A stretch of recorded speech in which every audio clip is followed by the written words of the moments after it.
এক পোলা হুম, এক মায়ের খুব ভালোবাসে, হুম, দুনিয়ায় আর কিছু চাই না মায়া ছাড়া। আচ্ছা। কিন্তু মায়া পোলাটারে পছন্দ করে না। ওহো। অনেক চেষ্টার পর মায়া সেই পোলাটারে কইল যে ঠিক আছে, হ্যাঁ, আমি তোমারে ভালোবাসতে পারি, হ্যাঁ। আমার একটা জিনিস এনে দিতে হবে। কি রে? পোলাটা তখন কইল যে তোমারে পাওয়ার লিগা আমি দুনিয়ার যে কোনো জায়গা থেকে যে কোনো জিনিস এনে দিতে পারি। হ্যাঁ, হ্যাঁ।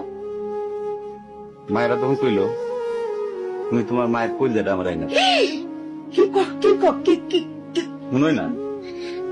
কি গল্প শোনালি দিদু? পোলা তখন দৌড়াইতে দৌড়াইতে তার মায়ের কাছে গেল, হ্যাঁ, মারে যা কইল হ্যাঁ, মা আমি একটা মায়ের ভালোবাসছি, আমি তারে ছাড়া বাঁচুনি, হ্যাঁ। কিন্তু ওই মায়া আমার একটা জিনিস নিয়ে যাইতে কইছে, সেটা হলো তোমার কলিজা। তুমি যদি তোমার কলিজাটা আমারে দাও, ওই মায়াটা কলিজাটা পাইলে আমার ভালোবাসবে। মা তখন কইল তুই আমার একমাত্র বুকের ধন, তোর সুখের জন্য আমি সবকিছু করতে পারবো। পরে মা বুকটা ফাইরা কলিজাটা বাইর করে পোলার হাতে দিল। আহারে মা।